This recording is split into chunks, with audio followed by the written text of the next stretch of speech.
Yo, yo, what's happening, world? B Marsh Boxing. I'm back at it with another boxing video.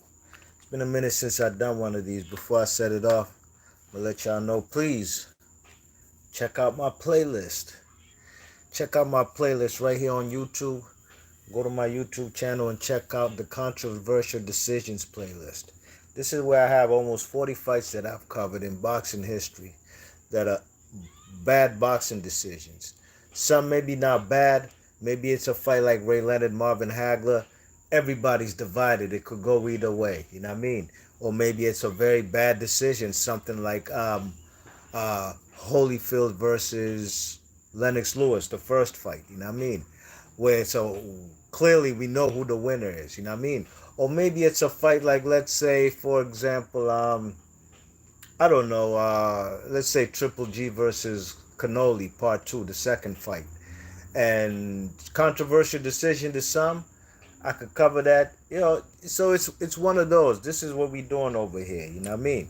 Controversial decisions. That's what I'm doing today, and it's been a minute since I've done one of these.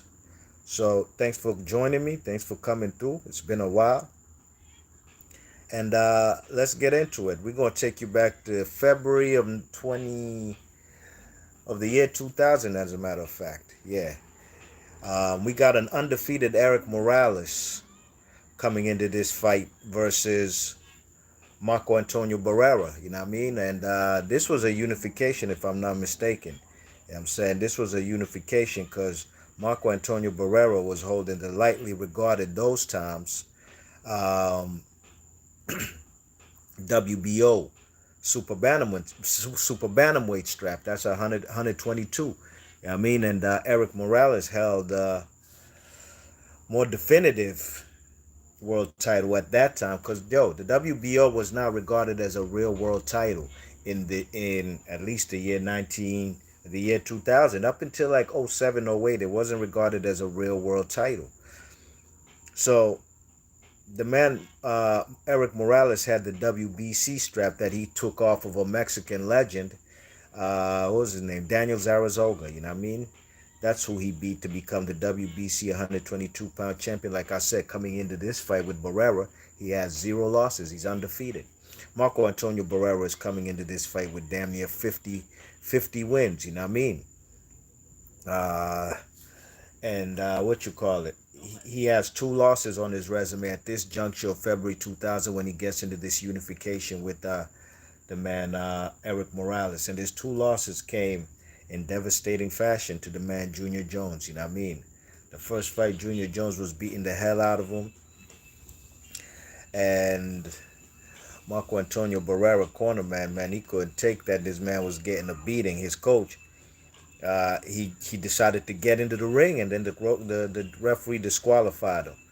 And then in the second fight, Junior Jones beat the man Barrera on points. You know what I mean? So those 2 losses devastated the man Marco Antonio Barrera because he was at least 43 and 0. That was his 44th fight. He was 43 and 0 coming into the Junior Jones fight when he got upset by the man Junior Jones. You know what I mean? And that fight was like in 1996, the Junior Jones fight, and Marco Antonio Barrera had held that WBO strap, super bantamweight strap, since 1995 when he beat the man named what was his name?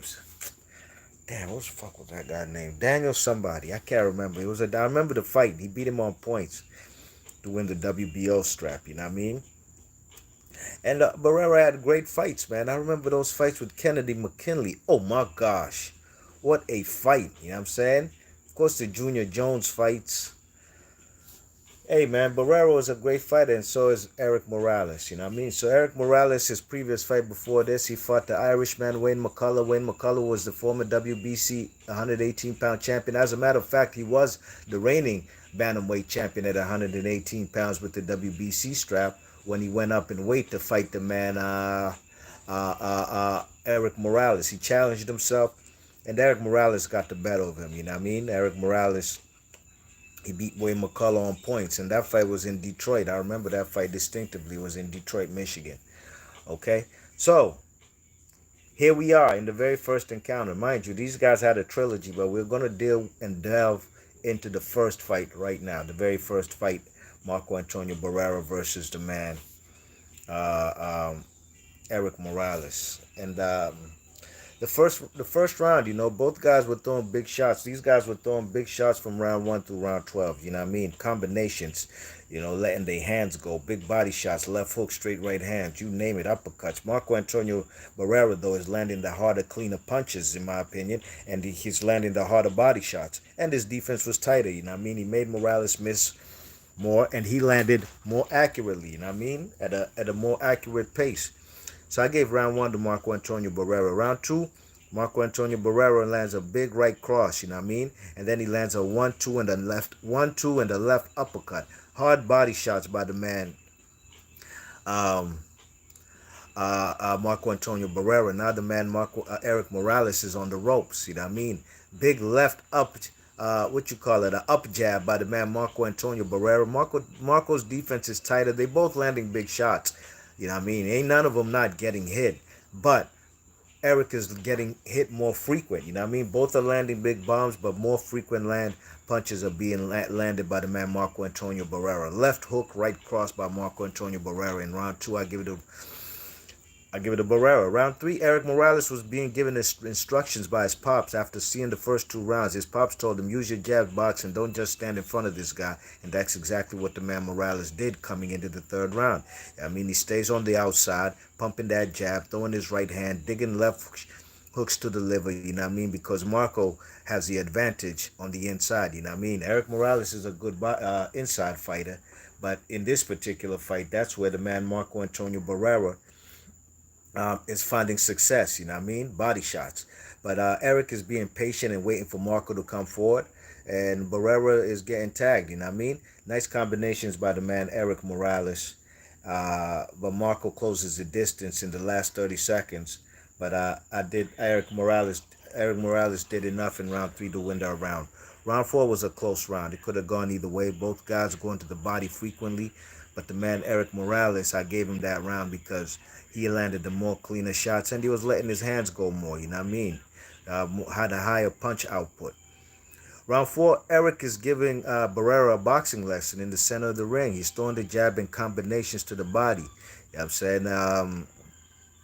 And at the time he threw about like a 20-punch unanswered combination, you know what I mean? Not 20 punches like ha ha ha ha ha ha, just 20 punches straight. And dude, Marco Antonio Barrera hasn't landed anything. Then in the very last minute of round 5, Marco Antonio Barrera goes crazy on the man El Terrible. He goes crazy on him with long-range punches, long-range 1-2s. He closes the distance, has the man El Terrible, Eric Morales, back on the ropes, and the man Marco Antonio goes to work, you know what I mean? And I gave Eric Morales that round because it was only the last minute of round 5 that Marco Antonio Barrera got busy. But now Eric Morales knows is bleeding from that last minute barrage that the man Marco Antonio displayed. Round 6 was the slowest round of the fight. You know what I'm saying? It looked like both guys were trying to take time off and boxing and trying to just basically recuperate from 5 rounds of war. And I gave Marco Antonio Barrera that round. I thought he landed more punches. And Eric Moore had his hands in his pocket. Round 6, I give it to Marco Antonio Barrera. You know what I mean? Marco's on the inside, laying body shots. Then he goes up top when he has Eric Morales back on the ropes. You know what I mean? The man Marco Antonio Barrera is mixing up from going from the body to the head was impeccable. It was remarkable. You know what I mean? And big straight right hooks, right hands, and left hooks by the man Marco Antonio Barrera. Round 8 was a close round. You know what I mean? Could have gone either way, but Barrera is closing the distance. And even though Eric is very good at fighting on the inside and sometimes prefers to stay on the inside, but against Marco Antonio Barrera, it was not a good idea, you know what I mean? Marco's getting the better of him, landing body shots and the straight right hand and left hook often. Eric Morales is yet again trying to rally again at the end of the round, but it's not enough. You know what I'm saying? But it's a close round. It could have gone either way. Round 9, Marco Antonio Barrera is letting his hands go. And he buckles and almost drops the man, Eric Morales. You know what I'm saying? He almost drops him with the big 1-2. But in the last minute of the round, Eric Morales draws blood from under Marco Antonio Barrera's left eye. You know what I mean? And it's now leaking. And now the man Eric Morales sees blood. Now he's going in. Eric Morales is pounding. He's trying to go in, and when he sees blood, he's getting the better of the man Marco Antonio Barrera now. You know what I'm saying?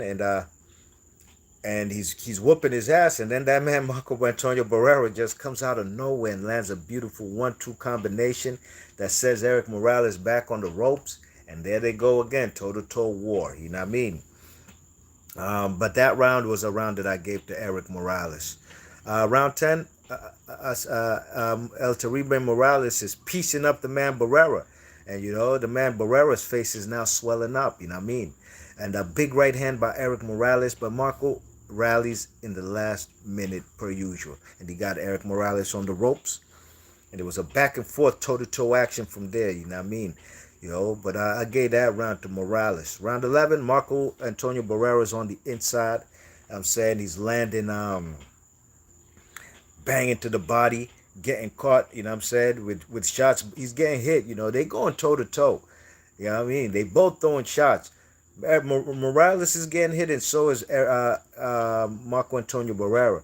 But Marco Antonio Barrera is landing more punches than Eric is. You know what I mean? And Eric Morales' right eye right now is swelling. It's really swelling up.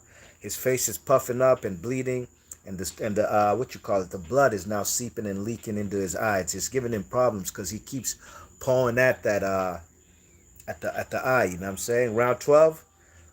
Eric Morales was winning that round. They both went in, throwing bombs. Morales was going in.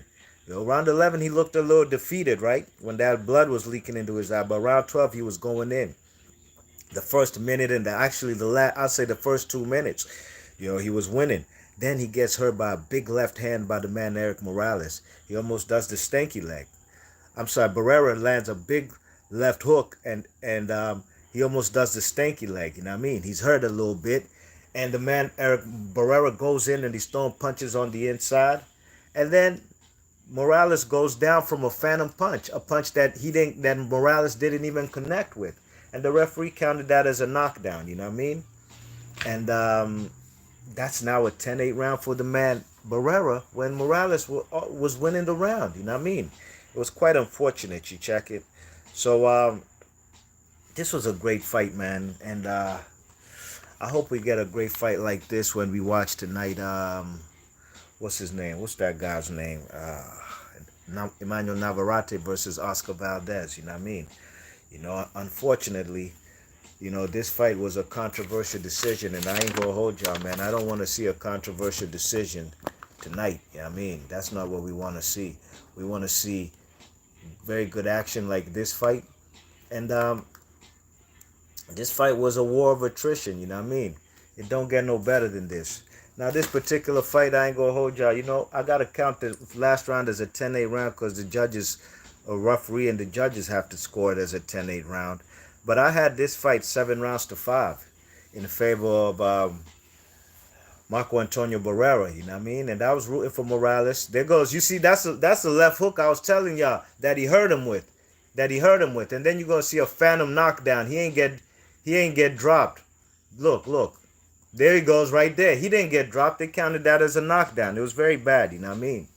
But I gave this fight 7 rounds to 5, you know what I'm saying? I thought Barrera won this fight. I was rooting for El Terrible. Always did. I rooted for him in all 3 of these fights. Nothing against Marco Antonio Barrera. I just, I liked Junior Jones, you know what I mean? And actually the only 2 common opponents these 2 guys had was Junior Jones. Morales got his hands on Junior Jones from Brooklyn a couple years after Junior Jones had beat Morales. And goddamn, man, that man, El Terrible, battered that man. He beat the shit out of Junior Jones in Tijuana, you know what I mean? But this was a great fight. I told y'all, man, I had this fight 7 rounds to 5. And even if I had this fight a draw, that knockdown would be the difference, even though it wasn't counted as a knockdown. But in my opinion, the wrong man won this fight, even though I was rooting for El Terrible. But then again, in the second fight, they gave the decision to Marco Antonio Barrera. But I really thought El Terrible, Eric Morales won that fight, you know what I mean? So I gave Marco Antonio Barrera's round 1, round 2, Round 5. Round 6. I'm sorry. Round 7. Um, round round 8. Um, 11 and 12. You know what I mean? I had this fight 7 rounds to 5. Letterman, the guy who does unofficial scoring for HBO, had this fight 8 rounds to 4. I'm not mad at 8 rounds to 4 because there was at least a couple, 2 or 3 swing rounds. But what a fight! What a fight! Great fight for this unification. Um, really and truly, we don't get fights like these that often anymore. But I hope tonight we get this Mexican showdown same way like we got these Eric Morales and Barrera fights back in the G. B-March Boxing, let me know how you guys saw this fight. I scored it 7 rounds to 5, 115 to 112 in favor of the man Marco Antonio Barrera from Mexico City. B-March Boxing, I'll catch you on the next one. I'm out of here. Peace.